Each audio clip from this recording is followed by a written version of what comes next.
नमस्कार दोस्तों, आप सभी का एक बार फिर से हार्दिक स्वागत करता हूं। बात करेंगे 7 सितंबर के एडिटोरियल सेशन की और स्टार्ट करेंगे हमेशा की तरह एक मोटिवेशनल कोट के साथ। Tough times don't last but tough people do. जो टफ पीपल होते हैं, जो खुशी खुशी मुसीबतों को झेल जाते हैं, वो लोग टिकते हैं, मुश्किल टाइम नहीं टिकता है। तो अपने आप को टफ बनाना है, हर मुश्किलों का सामना करते हुए उनसे आगे निकल जाना है।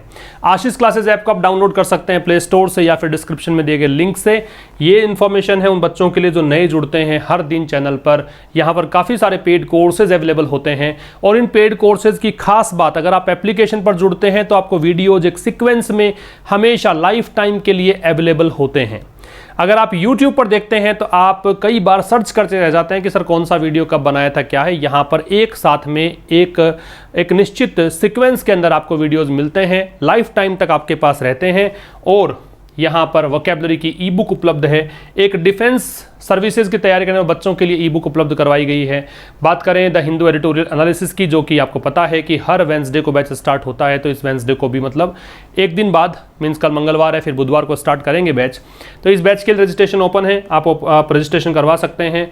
बात करेंगे कॉमन एरर की, और स्टार्ट करने से पहले बता दूं, मैं आपको एक इन्फॉर्मेशन दे दूं कि आज रात को 9:15 पर, जी हाँ 9:15 पर एक लाइव सेशन होगा जिसमें हम प्रैक्टिस क्वेश्चंस डिस्कस करेंगे। आज हम कॉमन एरर डिस्कस करेंगे उसके अंदर, जो कि न्यूज़पेपर से रहेंगी, कुछ प्रीवियस ईयर भी रहेंगी। तो आप उस सेशन को ज़रूर देखिएगा और आप पहले से ही वहाँ पर रिमाइंडर सेट करके रखें कि 9:15 पर आपको वो सेशन देखना है। एक और बात बता देता हूँ कि 10 बजे आपको हर दिन एक सेशन मिलता है। वो सेशन बहुत कम बच्चे देख रहे हैं, देखिए वो आप ही के लिए तैयार किया गया है। क्विज है, आप लोगों को पता लगेगा कि वो क्विजेज ही आपके एग्जाम में बहुत हेल्प करेंगे।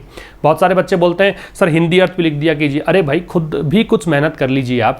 हमने बहुत अच्छे से उसको डिज़ाइन किया हुआ है ना। जो प्रीवियस ईयर क्वेश्चन, अच्छे ऑप्शन उसमें हैं, तो आप लोग खुद भी कोशिश करें, डिक्शनरी का सहायता लें, है ना। चाहे डिक्शनरी ऑफलाइन हो या ऑनलाइन, कैसे भी डिक्शनरी की सहायता लें। आप हार्ड कॉपी की सहायता लें या सॉफ्ट कॉपी के माध्यम से देखें, लेकिन आप वर्ड्स को खुद निकालने की कोशिश करें। जितना आप खुद से प्रैक्टिस करोगे उतना बेहतर, वो याद भी रहेगा आपको, ठीक है ना। तो वो जरूर से देखा करें सेशन। इस सेशन को एंड तक आप जरूर से देखेंगे, जो भी इंपॉर्टेंट वर्ड्स हैं उनको नोट करते चलेंगे, दोस्तों के साथ जरूर से शेयर करेंगे। इसी उम्मीद के साथ शुरू करता हूं आज का session. Common error number 1, such regressive rules do not apply to you and I. यहां दोस्तों एक छोटी सी प्रॉब्लम है। टू यहां प्रेपोजिशन है और प्रेपोजिशन के बाद में पता होना चाहिए आपको ऑब्जेक्टिव केस का प्रयोग करते हैं। ऑब्जेक्टिव केस यहां पे यू है, लेकिन यहां पे आई का ऑब्जेक्टिव केस यूज नहीं किया गया है, इसलिए प्रॉब्लम है। तो आई के स्थान पे क्या यूज कीजिएगा, मी लगना चाहिए था, ठीक है। Preposition always takes an objective case after it, that is why will have to convert I into me. Number 2 की बात करें, Ramnath Kovind was elected as the 14th president of the republic of India on July 20, 2017। Ramnath Kovind को 20 जुलाई 2017 को भारत का राष्ट्रपति चुना गया। ये इसका ट्रांसलेशन है। इलेक्ट के साथ में एज नहीं लगेगा, ये आपको पता होना चाहिए।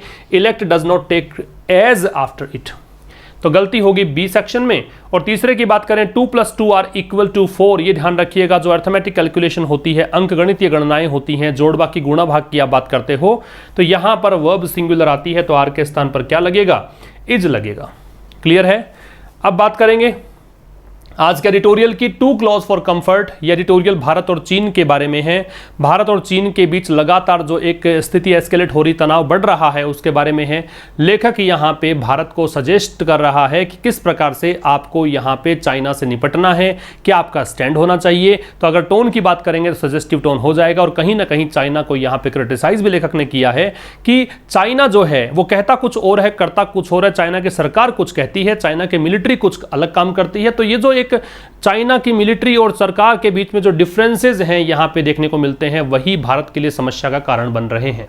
2 क्लोज फॉर कंफर्ट यहां पे एडिटोरियल टाइटल है। 2 क्लोज का मतलब है बहुत ही नजदीक, और फॉर कंफर्ट का मतलब क्या होता है, आराम। तो देखो, आप इतने नजदीक आ जाएं कि आप बेचैन हो जाएं, आप कंफर्ट में ना रहें। टू एक्चुअली नेगेटिव टोन का वर्ड है। Wherever you use too there you can derive, you can infer negative words, negative sense. तो यहां पे इसका मतलब ये हुआ 2 क्लोज फॉर कंफर्ट, इतने नजदीक आ गए हैं कि वो कंफर्ट नहीं हो सकता। तो भारत और चाइना की जो सेनाएं हैं वो इतने नजदीक हैं कि यहां पे चैन, अगर चैन की बात करें, कंफर्ट की बात करें, अगर आप बात करें पीस की, हार्मनी की, तो वो अब संभव नहीं है। इसकी बात ये लेखक कर रहा है। तभी हाल ही में क्या हुआ, चाइना के जो डिफेंस मिनिस्टर हैं और भारत के डिफेंस राजनाथ सिंह, उनकी मुलाकात हुई थी मॉस्को में, उनके बीच बातचीत हुई, उन्होंने कुछ विचार साझा किए, उनके द्वारा स्टेटमेंट रिलीज किए गए। स्टेटमेंट्स को देखकर सुनकर ऐसा नहीं लगता है कि कुछ यहां पॉजिटिव निकलने वाला है। चलिए स्टार्ट करते हैं। Following Fridays talks in Moscow. Following का मतलब अनुसरण करते हुए प्रेजेंट पार्टिसिपल है। जब भी आप किसी भी आईएनजी फॉर्म का अर्थ कंटिन्यूअस एक्शन में लेते हो, ऐसा करते हुए लेते हो, तो उसका मतलब हो गया कि वो प्रेजेंट पार्टिसिपल हुआ। तो मॉस्को में जो फ्राइडे को बातचीत हुई थी, उस बातचीत के अनुसरण में, बातचीत किसके बीच में हुई थी? दोनों देशों के डिफेंस मिनिस्टर्स के बीच में। तो इंडिया और चाइना के डिफेंस मिनिस्टर्स के बीच में जो बातचीत हुई थी, द प्रोस्पेक्ट्स, उसके अनुसरण में, द प्रोस्पेक्ट्स का मतलब होता है संभावनाएं, पॉसिबिलिटीज, ठीक है, of an imminent diplomatic solution. Imminent का मतलब होता है impending, at hand, close, near. ये क्लोज रिपीट हो गया है, माफी चाहूंगा इसके लिए। बाकी इमिनेंट के सिनोनिम्स ये नोट कर सकते हैं आप। इंपेंडिंग हो सकता है, एट हैंड हो सकता है, क्लोज हो सकता है, नियर हो सकता है, नजदीक को बोलते हैं, जो घटित होने ही वाला हो, that which is about to happen, उसे कहते हैं imminent. The prospects of an imminent diplomatic solution. Prospects का मतलब संभावनाएं, ऑफ का मतलब का, के या की, एन का मतलब एक, इमिनेंट का मतलब जो घटित होने ही वाला है, डिप्लोमेटिक का मतलब कूटनीतिक, सोल्यूशन का मतलब हल। एक बात इंपॉर्टेंट है, सोल्यूशन के साथ में प्रीपोजिशन टू लगता है। अगर आप बताते हो कि सोल्यूशन इस चीज का है, जिसका भी सोल्यूशन है, उससे पहले टू का प्रयोग करेंगे, ये बात ध्यान रखेंगे आप। तो यहां पे सोल्यूशन किसका है? जो लगातार चल रहा है स्टैंड ऑफ है। स्टैंड ऑफ का मतलब ग्रिड लॉक होता है, डेड लॉक होता है, तटस्थता होती है। कोई दो व्यक्ति लड़ने के लिए आ गए, ना ये इनिशिएट करे, ना ये इनिशिएट करे, ना ये पीछे हटे, ना ये पीछे हटे, ये जो स्थिति कहलाती है वो स्टैंड ऑफ की स्थिति कहलाती है। ठीक है, यहां पे भी कंटिन्यूइंग प्रेजेंट पार्टिसिपल है। अलोंग द एलएसी मतलब एलएसी के पैरेलल, अलोंग का मतलब सहारे, सहारे होता है, पैरेलल होता है, LAC line of actual control. Do not यहां पे किसको देखकर लग रहा है? इस प्रोस्पेक्ट्स को देखकर। ये जो प्रोस्पेक्ट्स हैं, ये जो संभावनाएं हैं, वो नहीं प्रतीत होती हैं। अपीयर का मतलब प्रतीत होना, नहीं प्रतीत होती हैं। ब्राइट, ब्राइट का मतलब है कि पॉजिटिव साइन नजर नहीं आ रहे हैं, कुछ अच्छी संभावनाएं नहीं बन रही हैं, ये कहना चाहता है। यहां तक की अगर बात मैं रिपीट करूं तो ये क्या कहना चाहता हूं, रिपीट करता हूं, देखिए समझिए। दोनों देश के जो रक्षा मंत्री हैं, उनके बीच बातचीत हुई मॉस्को में। उनके अनुसरण में, उन बातचीत को सुनकर क्या लगता है, वो बता रहा है कि जो प्रोस्पेक्ट से संभावनाएं हैं, किसकी? जो निकट ही एक कूटनीतिक हल की बात आप करते हो, है ना, कि कूटनीतिक तरीके से, बातचीत से समस्या का हल निकाल लेंगे। हल किसका निकालना है? जो लगातार एक तटस्थता की स्थिति बनी हुई है, स्टैंड ऑफ की स्थिति बनी हुई है, एलएसी के पैरेलल। तो वो संभावनाएं जो हैं, इस हल की संभावनाएं, वो ऐसा लगता नहीं है कि वो ब्राइट संभावनाएं हैं, ऐसा लगता नहीं है कि पॉजिटिव साइंस हैं, ऐसा लगता नहीं है कि यहाँ कुछ हल निकलने वाला है। ठीक है, आगे देखिए। द स्टेटमेंट्स, जो भी स्टेटमेंट्स हैं, इशूड, जो कि इशू किए गए, एडजेक्टिव का काम करेगा ये वैसे आपको लग रहा होगा कि ये पैसिव वॉइस का है, क्योंकि थर्ड फॉर्म के रूप में ही आप सोचेंगे कि सबसे पहले बी नहीं है, लेकिन फिर भी पैसिव वॉइस का है, क्योंकि किसके द्वारा इशू किया गया वो दे रखा है आपको। ठीक है, तो स्टेटमेंट्स इशूड, ये एक्चुअल में पास्ट पार्टिसिपल का काम करता है, यहाँ पे एडजेक्टिव का काम करता है। कौन से स्टेटमेंट्स? वो स्टेटमेंट्स जो कि जारी किए गए, किसके द्वारा? द टू साइड्स कौन सी? भारत और चाइना के द्वारा। हैव अंडरलाइंड, हैव किसको देखकर है? ये हैव देखकर है स्टेटमेंट्स को। ये जो स्टेटमेंट्स हैं जो दोनों साइड्स के द्वारा इश्यू किए गए, जारी किए गए, इन स्टेटमेंट्स ने अंडरलाइन किया है। अंडरलाइन का मतलब इंफेसाइज करना है, किसी बात को हाईलाइट करना है, किसी बात पर जोर देना है। स्टेटमेंट्स प्लूरल है, इस कारण से हैव है। तो स्टेटमेंट्स ने यहां पे रेखांकित किया है, अंडरलाइन किया है, हाईलाइट किया है क्या? The sharp differences. डिफरेंसेस का मतलब मतभेद होता है। शार्प का मतलब काफी ज्यादा जो मतभेद है, किसमें? इन में। How new Delhi and Beijing, कि कैसे न्यू दिल्ली और Beijing, new Delhi Bharat, Beijing China, have continued, उन्होंने जारी रखा हुआ है, कंटिन्यू किया हुआ है, टू व्यू, देखना, क्या? The unprecedented. Unprecedented means that which has not happened earlier. ठीक है, जो पहले घटित नहीं हुआ है। अनप्रेसिडेंटेड का मतलब अनपैरेलल्ड है, अनप्रेसिडेंटेड का मतलब अनमैच्ड है, जो पहली बार हो रहा है। ठीक है, तो ये इनको देखना, इन्होंने कंटिन्यू किया हुआ। क्या देखना? जो अभूतपूर्व घटनाएं, डेवलपमेंट्स का मतलब यहां पे विकास नहीं लेंगे, इसका मतलब घटनाएं, जो भी इवेंट्स घटित हो रहे हैं। कहां पर? बॉर्डर के पैरेलल। कब से? मई के महीने से। व्हेन, जब चाइना डिप्लॉयड, डिप्लॉय का अगर सिनोनिम आपसे पूछ लिया जाए तो यहां पे आप करेंगे स्टेशन। क्या करेंगे? स्टेशन। ठीक है, तैनात करना। जब चाइना ने तैनात कर दिया ट्रुप्स, सैन्य टुकड़ियां, इन लार्ज नंबर्स, बहुत बड़ी संख्या में, एंड सोट, और चाहा, क्या चाहा? To unilaterally रिड्रो। यूनिलैटरली का मतलब एक पक्षीय, वन साइडेड, मैंने बताया था लैटरल शब्द जुड़ता है, इसका मतलब साइड होता है। यूनि का मतलब एक ही होता है। ठीक है। अगर द्विपक्षीय हो तो बाइलेटरल, त्रिपक्षीय हो तो ट्राइलेटरल, अगर बहुपक्षीय हो तो मल्टीलेटरल, ऐसे इसको यूज करते हैं। तो इन्होंने चाहा था, सीक की सेकेंड फॉर्म है सॉट, कि चाइना ने क्या चाहा कि एक पक्षीय या बिना किसी से डिस्कशन किए अपनी मर्जी से रीड्रॉ कर दें। री का मतलब पुनः, ड्रॉ का मतलब खींचना, द एलएसी का मतलब क्या हो गया, लाइन ऑफ एक्चुअल कंट्रोल। जैसे एग्जांपल के लिए ये लाइन ऑफ एक्चुअल कंट्रोल है, ये भारत है, ये चाइना है। चाइना चाहता है भारत का जो हिस्सा है वो भी कुछ यहां खिसकता चलूं और यहां तक एलएसी कर दूं, ये पार्ट मेरा हो जाए। तो ये है रीड्रॉ करना इन सेवरल एरियाज, अनेकों क्षेत्रों में। Several always takes plural noun, that is why areas is here. Several के साथ में बहुवचन संज्ञा का प्रयोग करते हैं। यहां तक प्रॉब्लम नहीं होनी चाहिए। लेट मी रिपीट, यहां से लेकर यहां तक की बात करते हैं। तो जो स्टेटमेंट्स यहां पे इश्यू किए गए दो साइड्स के द्वारा, दोनों साइड्स भारत और चाइना के द्वारा, उन स्टेटमेंट्स ने यहां बहुत ज्यादा जो मतभेद हैं उनको दर्शाया है। मतभेद किसमें है कि भारत और चाइना ने लगातार एक व्यू बनाया हुआ है। देख रहे हैं अभूतपूर्व जो घटनाएं घटी थी मई के महीने से अब तक जो घटनाएं घट रही हैं उनकी और जो दृष्टिकोण है दोनों का, उनके बीच बहुत बड़ा डिफरेंस है। ठीक है, जब चाइना ने बहुत बड़ी संख्या में यहां पे सेना तैनात करी और यह चाहा कि अपने मनमाने ढंग से वो अनेकों क्षेत्रों में एलएसी को रीड्रॉ करे, फिर से एलएसी को मतलब अपने हिसाब से उस मैप को आगे मतलब एडजस्ट करे, कैसे भी मतलब उसमें ऑल्टर करे, उसमें चेंजेस करें। तो ये था इस स्लाइड में। जो भी आपको स्काई ब्लू कलर में नजर आ रहा है वो सब के सब आपको नोट करने हैं। जो भी रेड कलर में अंडरलाइंड पार्ट है वो सब सब्जेक्ट्स हैं, उसको देखकर वर्ब निकालने की कोशिश करें। एक बात और बता देता हूं, इसका पीडीएफ जो पेड कोर्स में तो खैर मिलता ही है, यहां पे जो बच्चे देख रहे होते हैं वो स्क्रीनशॉट ले लिया करो, ठीक है ना। स्क्रीनशॉट लेने के बाद में उसका खुद से पढ़ा करो, उसके बाद सेशन पर आया करो, बहुत बेहतर फायदा होगा। आप लाइव देखते हैं शाम को 5 बजे प्रीमियर देखते हैं इस वीडियो का, वो तो बहुत बेहतर ही है, लेकिन उसके बाद खुद से भी कोशिश किया कीजिए, तभी आपको ज़्यादा अच्छे समझ में ही आएगा। आगे देखो, डिफेंस मिनिस्टर राजनाथ सिंह, ठीक है पता लग गया, रक्षा मंत्री राजनाथ सिंह। कैटेगोरिकली एडवर्ब है क्योंकि LY ending words are generally called adverbs. और कैटेगोरिकली का मतलब क्या है, बिल्कुल स्पष्ट रूप से। कैटेगोरी मतलब बिल्कुल स्पष्ट रूप से, आउटराइटली, अनइक्विवोकली, फॉर्मली, ठीक है। कन्वेड, कन्वे करने का मतलब कोई भी संदेश देना। इंडियाज स्टैंड, भारत का जो भी स्टैंड है, भारत का जो पर्सपेक्टिव है, नजरिया है, भारत का जो एक दृष्टिकोण है, आउटलुक है, उसकी बात कर रहा है। तो राजनाथ सिंह जो भारत के रक्षा मंत्री हैं, उन्होंने बड़े स्पष्ट तरीके से भारत का रुख इन्होंने कन्वे कर दिया, एम्फेसाइजिंग, इस बात पे जोर देते हुए। ये आपका फिर से एडवर्ब हो गया, प्रेजेंट पार्टिसिपल हो गया है क्योंकि आईएनजी फॉर्म में दे रखा है, और ऐसा करते हुए कंटिन्यूअस टेंस निकल रहा है। एक बात ध्यान रखिएगा, if emphasis has been used as a verb then we need not use any preposition after it, as you can see here that this one has been used as a verb only, that is why we do not have any preposition after it. अगर इसके बाद में on मिलता है तो definitely it must be an noun. अगर ये own लेता है तो ये नाउन होगा, एम्फेसिस होगा। एम्फेसाइज का जोर देना होता है, स्ट्रेस डालना होता है। तो कह रहा है कि रक्षा मंत्री राजनाथ सिंह ने बड़े स्पष्ट रूप से कन्वे कर दिया भारत का जो भी स्टैंड है, इस बात पर जोर देते हुए कि चाइना के जो एक्शंस हैं, चाइना के जो भी एक्शंस हैं were in violation of. In violation of का मतलब होता है उल्लंघन करना। तो चाइना के जो भी एक्शंस हैं उन्होंने उल्लंघन किया है, किसका, द बाइलेटरल अग्रीमेंट्स। अग्रीमेंट्स समझौतों को बोलते हैं और बाइलेटरल द्विपक्षीय को बोलते हैं। तो चाइना के जो कार्य हैं, चाइना ने जो भी स्टेप्स उठाए हैं, वो दोनों द्विपक्षीय जो समझौते हो रखे हैं उनका उल्लंघन है, ये डिफेंस मिनिस्टर राजनाथ सिंह ने कहा है। ही प्रोनाउन है राजनाथ सिंह के लिए। ऑल्सो, ऑल्सो की पोजीशन समझिएगा, अगर आप मैन वर्ब देखते हैं तो मैन वर्ब से पहले आता है, अगर हेल्पिंग वर्ब देखते हैं तो हेल्पिंग वर्ब के बाद में आता है, ये ध्यान रखिएगा ऑल्सो का।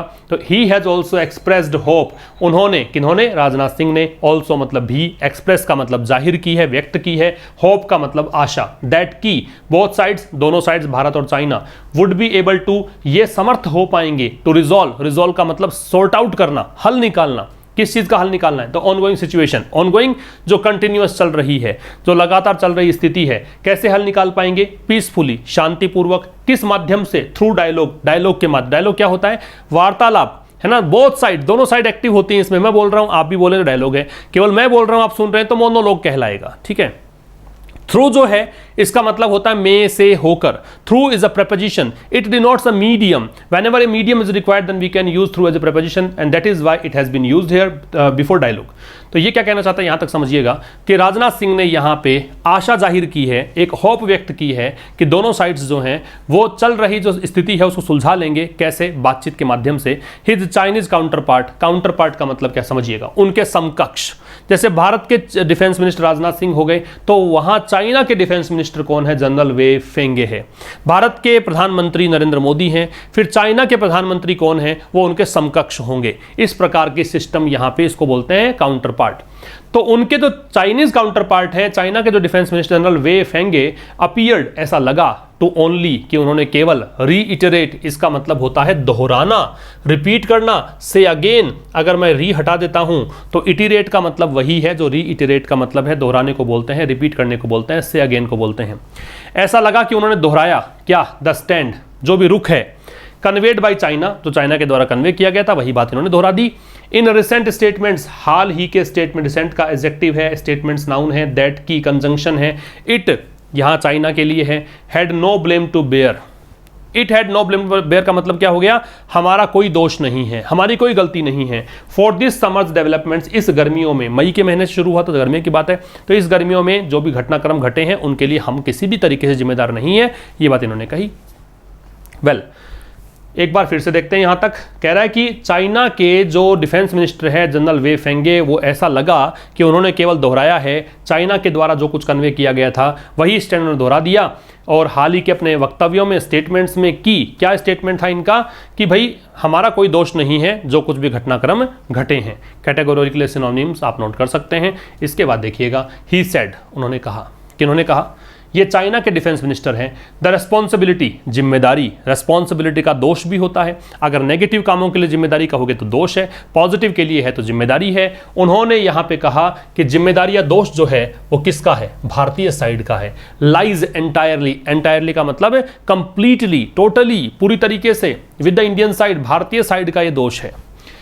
वाइल चाइना, जबकि China, kept maximum, kept keep की सेकंड फॉर्म रखा, मैक्सिमम सर्वाधिक, रिस्ट्रेंट का नियंत्रण, कंट्रोल, कि चाइना ने सर्वाधिक नियंत्रण रखा. किस चीज के लिए? टू प्रिवेंट पोटेंशियल, प्रिवेंट रोकने के लिए, पोटेंशियल संभावित, पोटेंशियल का मतलब है पॉसिबल, संभावित क्या? संभावित एस्केलेशन. एस्केलेशन का मतलब है तनाव, जिसको बोलते हैं उसकी बात कर रहा है एस्केलेशन. एस्केलेशन, एस्केलेट होने का प्रोसेस है, नाउन है, बढ़ने की प्रोसेस. यहां बढ़ रहा क्या? तनाव. क्या कह रहा है? चाइना के डिफेंस मिनिस्टर ने कहा कि जिम्मेदारी भारतीय साइड की थी. भारतीय साइड दोषी है इसके लिए, हम लोग दोषी नहीं हैं. जबकि चाइना ने यहां पे पूरी तरीके से कंट्रोल किया है. किसको? पूरी कोशिश की है. किस चीज की कोशिश की है? रोकने की. किस चीज को रोकने की? जो संभावित तनाव हो सकता था और बढ़ सकता तनाव, उसको रोका है हमने. तो he called on, call on का मतलब किसी से रिक्वेस्ट करना, किसी को कोई काम करने के लिए कहना. If you ask someone to do something, it means you call on him और हर, है ना, whoever is next to you, आप उसके लिए कॉल ऑन का यूज करते हैं. ही कॉल्ड ऑन इंडिया, उन्होंने भारत से कहा है क्या? टू इमीडिएटली विड्रॉ, इमीडिएटली तुरंत, विड्रॉ का मतलब पुल आउट करना है. विड्रॉ का सिनोनिम याद रखेंगे, बहुत महत्वपूर्ण है. पुल आउट या फिर पुल बैक या फिर रिट्रीट, ये सब कर सकते हैं. बहुत ही इंपॉर्टेंट है भाई, याद रखिएगा. तो उन्होंने भारत से कहा है कि अपनी सेना को विड्रॉ करवाएं वहां से. ठीक है, तो उन्होंने, किन्होंने? डिफेंस मिनिस्टर ने भारत से कॉल ऑन किया है, कहा है इमीडिएटली, तुरंत, विड्रॉ, वापस लेकर जाएं, टू इट्स ट्रूप्स, अपनी सेना. इट्स भारत के लिए पॉजिटिव एडजेक्टिव है. ही डिड ऑल्सो एड, अगर डू, डज और डिड का प्रयोग मैन वर्ब से पहले मिलता है, मैं बात कर रहा हूं अफर्मेटिव सेंटेंसेस की. In interrogative and negative we generally see do, does और did before helping verb with not, है ना. लेकिन अगर affirmative sentence and if you find do, does और did before main verb, it means the person who has written the sentence, he is trying to emphasize the verb that is in the sentence. जो भी verb दे रखी है उसको emphasize करने का प्रयास है, उस पर जोर देने की प्रयास है, इस कारण से उसका प्रयोग किया गया है. तो did add का मतलब है कि ऐसा होता तो था. जैसे अगर मैं कहूं कि he does come here but doesn't talk to me, वह यहां आता तो है लेकिन मुझसे बात नहीं करता है. I do teach English but not perfectly, मैं पढ़ाता तो हूं लेकिन सही तरीके से नहीं पढ़ाता. इस प्रकार के सेंटेंसेस बनते हैं, उसमें डू, डज और डिड का प्रयोग मैन वर्ब से पहले करते हैं. He did also add, तो उन्होंने साथ में ये बात भी ऐड करी, जोर दे रहा है इस बात पर, क्योंकि ऊपर तो कहा इसने कि अपने सेना को हटा लो, और ये बात भी कही है कि बोथ साइड्स, दोनों साइड भारत और China, should stay committed to, committed में टू लगता है कि इनको प्रतिबद्ध होना चाहिए। If you are committed to something it means you have promised with yourself to do that task, आपने उस काम को करने के लिए अपने आप से वादा किया है, वो कमिटमेंट। तो उन्होंने ये भी कहा, रक्षा मंत्री ने, जो चाइना के रक्षा मंत्री, दोनों साइड्स को यहाँ प्रतिबद्ध होना चाहिए किस चीज़ के लिए, रिजॉल्विंग। अब आप सोचेंगे कि रिजॉल्विंग कैसे आ गया टू के साथ, लेकिन टू के साथ है ही नहीं, क्योंकि ये तो मैंने बॉक्स में बंद कर दिया है। कमिटेड टू तो पूरा एक ही पार्ट है, इस फ्रेज के साथ में प्रेपोजिशनल फ्रेज है, प्रेपोजिशन में आईएनजी लगता है, इस कारण से यहाँ पे आईएनजी का प्रयोग है, ठीक है। तो इन्होंने कहा कि प्रतिबद्ध रहना चाहिए किसके लिए, रिजॉल्विंग द इश्यू, इस मुद्दे को सुलझाने के लिए। कैसे, डायलॉग के माध्यम से, बातचीत के माध्यम से, एंड कंसल्टेशन, और चर्चा के माध्यम से, एंड मेक जॉइंट एफर्ट्स, और क्या कहा कि प्रयास करना चाहिए, शुड तो है ना, उसी को लेकर चलें कि जॉइंट एफर्ट्स करने चाहिए, संयुक्त प्रयास होने चाहिए, किसके लिए, to meet each other half way. Meet half way का मतलब होता है कॉम्प्रोमाइज करना, आधे रास्ते तुम चलो, आधे रास्ते मैं चलूंगा, तो हम किसी मिड पॉइंट पर आकर मिलेंगे, गोल्डन मीन वो होगा, मध्यम मार्ग होगा, है ना तुम्हारी ना मेरी, बीच का रास्ता, वो है मीट हाफ वे, ठीक है। तो यहां पे क्या कहा कि उन्होंने ये भी कहा कि दोनों साइड्स को प्रतिबद्ध होना चाहिए इस मुद्दे को बातचीत और चर्चा सुलझाने के लिए, और संयुक्त प्रयास करने चाहिए एक दूसरे का कॉम्प्रोमाइज करने के लिए, ठीक है। आप हमारी मत मानो, लेकिन हम तुम्हारी भी नहीं मानेंगे, बीच का रास्ता अपना लेते हैं, ऐसा कुछ इनका कहना था। आइए आगे, as external affairs minister S Jaishankar, तो अब ये है विदेश मंत्री। एक्सटर्नल अफेयर्स मिनिस्टर का मतलब विदेश मंत्री होता है। तो चूंकि जैसा कि एस जयशंकर ने कहा लास्ट वीक, पिछले सप्ताह, last week, last year, last hour, last month, ऐसा कुछ भी आए तो means second form of verb is used because it denotes past tense, इसी कारण से यहाँ पे सेकंड फॉर्म का प्रयोग है। तो विदेश मंत्री एस जयशंकर ने कहा लास्ट वीक, पिछले सप्ताह, diplomacy is the only way out. Way out का मतलब होता है सोल्यूशन, डिप्लोमेसी, कूटनीति, कूटनीति जो है वो एकमात्र हल है। द ओनली का मतलब एकमात्र होता है, केवल ओनली होता तो केवल होता उसका मतलब, दोनों में डिफरेंस है। कहीं आप सेंटेंस पढ़ते हैं कि जैसे he is the only dentist in the town, तो इसका मतलब ये हो गया कि वह टाउन में एकमात्र डेंटिस्ट है, ऐसा नहीं केवल डेंटिस्ट है। दोनों में बहुत बड़ा डिफरेंस हो, उसका देखिएगा, काफी ज्यादा अंतर है, इसका मतलब सोल्यूशन है। तो क्या कह रहे हैं कि जैसा कि विदेश मंत्री एस जयशंकर ने कहा पिछले सप्ताह कि कूटनीति जो है वो एकमात्र हल है किसका, क्राइसिस का, एंड और दैट कैन ओनली हैपन, और वो जो चीज़ है केवल घटित हो सकती है कब, इफ बोथ साइड्स अंडरस्टैंड, ये दोनों साइड्स भारत और चाइना समझें, दैट की it is in each of their best interest, कि ये दोनों के हितों में है। ईच का प्रयोग दो के लिए कर सकते हैं, टू और two plus, but every can be used for three और three plus. It that is why here if you want to use every, the sentence would be considered wrong. यहां पे एवरी नहीं आ सकता क्योंकि यहां पे बात दो की कर रखी है। तो कह रहा है ये दोनों साइड्स ये समझें कि it is in each of their best interest, कि ये दोनों के हितों में है। इफ, यदि, the events of this summer, यदि इस गर्मियों में जो भी घटनाक्रम घटे हैं, आर नॉट रिपीटेड, यदि वो रिपीट नहीं किए जाते हैं, यदि वो नहीं दोहराए जाते हैं। यहां तक की बात कर लेते हैं। देखो, जैसा कि विदेश मंत्री ने कहा पिछले सप्ताह की डिप्लोमेसी वो है एकमात्र हल है इस संकट का, और ये जो की चीज़ है वो घटित हो सकती है यदि दोनों साइड भारत और चाइना समझें कि ये दोनों के हितों में है, ठीक है। यदि इस प्रकार के जो घटनाक्रम हैं, इस गर्मी में जो घटनाक्रम घटे हैं वो रिपीट नहीं होते हैं, ये पैसिव वॉइस है, आर प्लस थर्ड फॉर्म दे रखी है। द प्रॉब्लम सो फार, अब तक जो प्रॉब्लम है, हैज बीन, वो रही है। अस्ताक, स्टाक का मतलब होता है पूर्णतया, कंप्लीट स्तर पर, ठीक है, ऑब्वियस, बिल्कुल क्लियर कट। ये प्रॉब्लम अब तक रही है क्या, बिल्कुल मिसमैच, बिल्कुल बेमेल, बिल्कुल मैच ही नहीं करती चीज किससे, बिटवीन चाइनाज स्टेटमेंट्स। दो चीजें हैं, चाइना के स्टेटमेंट्स और एक्शंस ऑफ इट्स ट्रूप्स, और इसकी सैन्य टुकड़ियां हैं उसके कार्य, ये मैच ही नहीं करती चीजें। तो अब तक यहां पे बिल्कुल मिसमैच रहा है, सैन्य टुकड़ियां कुछ और करती हैं, चाइना कुछ और कहता है। इट्स कंसिस्टेंट लेबलिंग, कंसिस्टेंट लगातार एडजेक्टिव है, लेबलिंग ठप्पा लगाना, लगातार, ये इट्स है चाइना, चाइना के द्वारा भारत पर लगातार ठप्पा लगाया जा रहा है। किस रूप में, अग्रेसर, कि भारत अग्रेसर, अग्रेसर मतलब जो कि इनिशिएट करता है लड़ाई को, जो लड़ना चाहता है, कि भारत ने स्थितियां बिगाड़ी हैं दिस समर, इस गर्मियों में। ये जो बात है, ये जो लेबलिंग है, ये कॉन्ट्राडिक्ट करती है। कॉन्ट्राडिक्ट का मतलब है खंडन करना, mean just opposite to what was said. तो ये है बिल्कुल कॉन्ट्राडिक्ट करती है द रियलिटी, वास्तविकता का, दैट की इंडिया हैज सिंस मे, कि भारत ने मई से सीडेड, सीड का मतलब सौंप देना, हार मान जाना, घुटने टेक देना, कि भारत ने लगभग 1000 स्क्वायर किलोमीटर का एरिया सौंप दिया है या छोड़ दिया है लद्दाख में, चाइनीज कंट्रोल में दे दिया है, चाइना के नियंत्रण में दे दिया है। तो कह रहा है चाइना के द्वारा लगातार जो भारत पर ठप्पा लगाया जा रहा है कि भारत जो इस गर्मी में जब जो कुछ भी हुआ वो भारत के कारण हुआ, तो ये बात जो है वो खंडन करती है इस वास्तविकता की भारत जो है मई से लेकर अब तक भारत ने लगभग 1000 स्क्वायर किलोमीटर का एरिया लद्दाख के चाइनीज कंट्रोल में दे दिया। इसका मतलब भारत ने इनिशिएट नहीं किया, ये आक्रामक है, भारत आक्रामक नहीं है।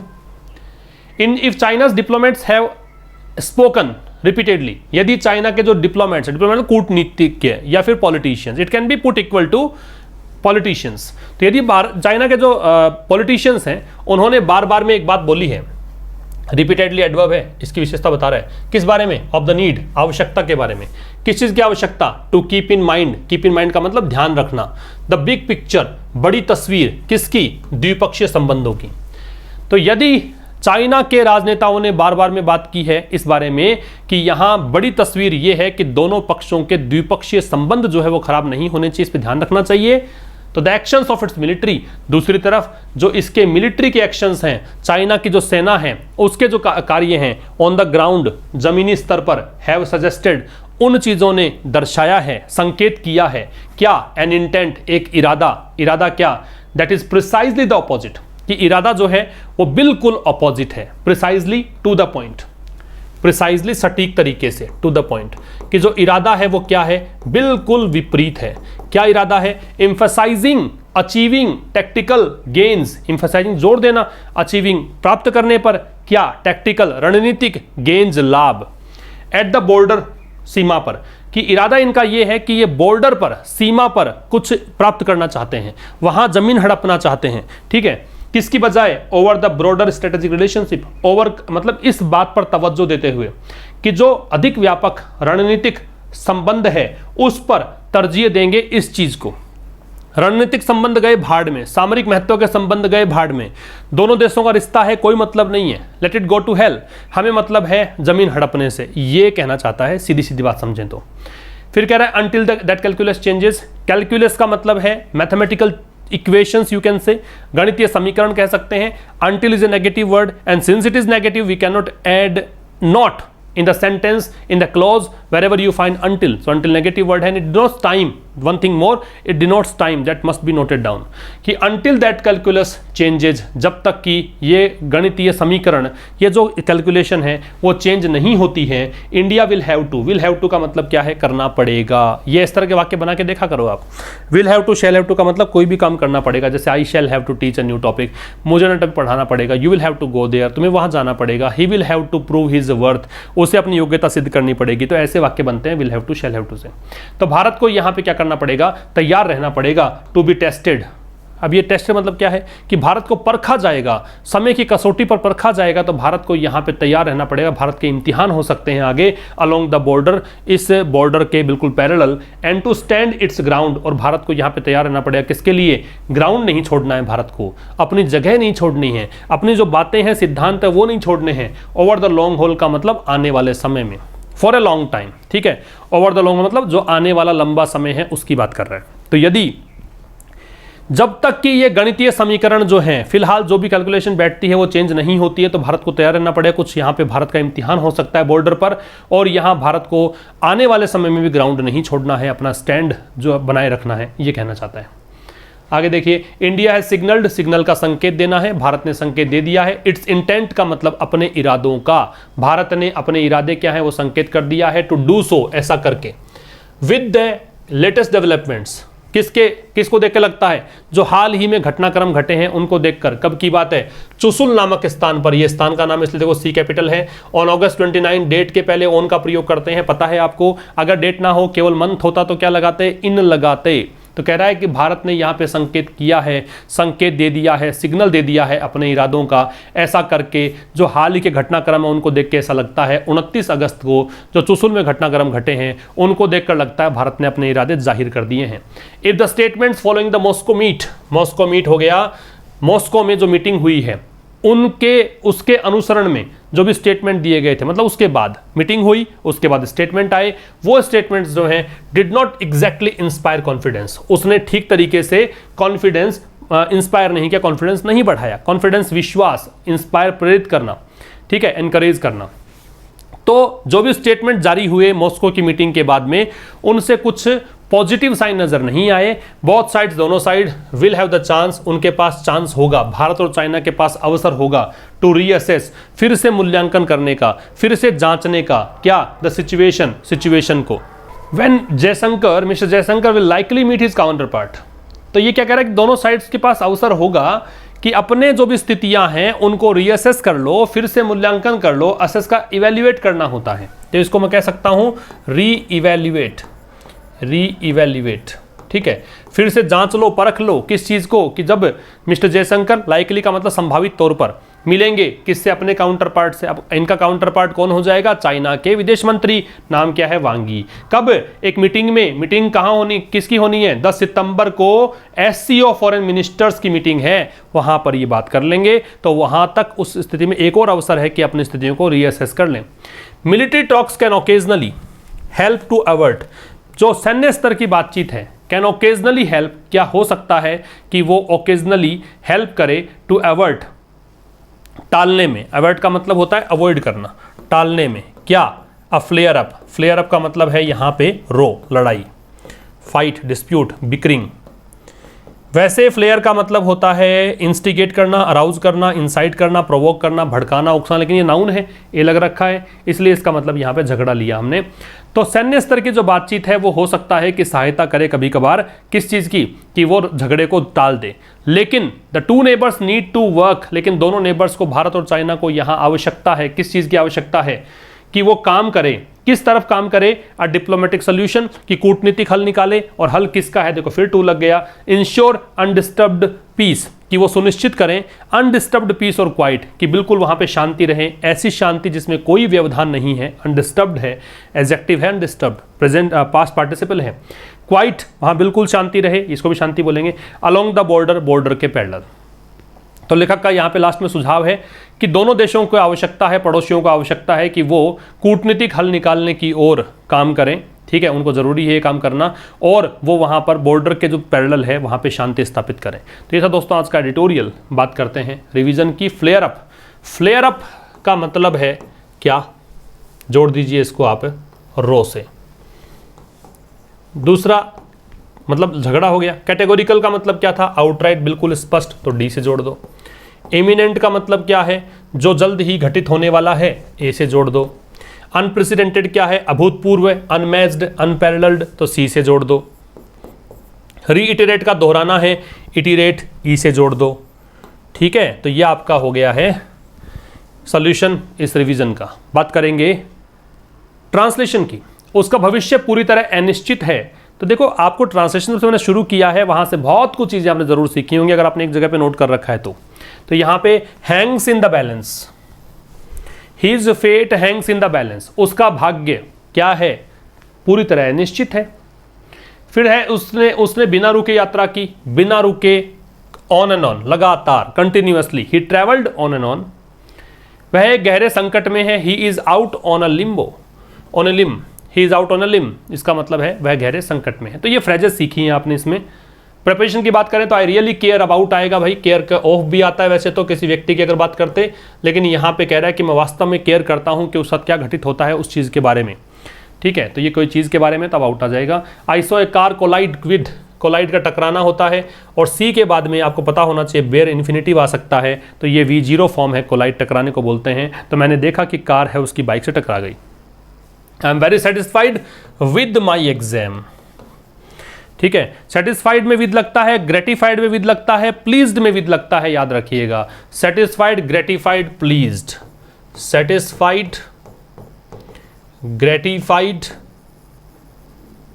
एंड प्लीज्ड, इन तीनों के साथ में क्या प्रपोजिशन लगाना होता है, विद का प्रयोग करते हैं, ध्यान रखिएगा इसका। तो ये था दोस्तों आज का एडिटोरियल। मैं फिर याद दिला दूं, रात को 9:15 पर लाइव सेशन होगा, आइएगा। कुछ बातें भी हो जाएंगी, कुछ क्वेश्चंस भी डिस्कस हो जाएंगे। एक नई शुरुआत कर रहा हूं कि लाइव सेशन सक्सेसफुल रहा तो करेंगे कंटिन्यू, टाइम मिलेगा तो, अदरवाइज तो चल ही रहा है हमारे सब कुछ। तो ठीक है, मिलते हैं रात 9:15 बजे, तब तक नमस्कार, थैंक्स अ लॉट।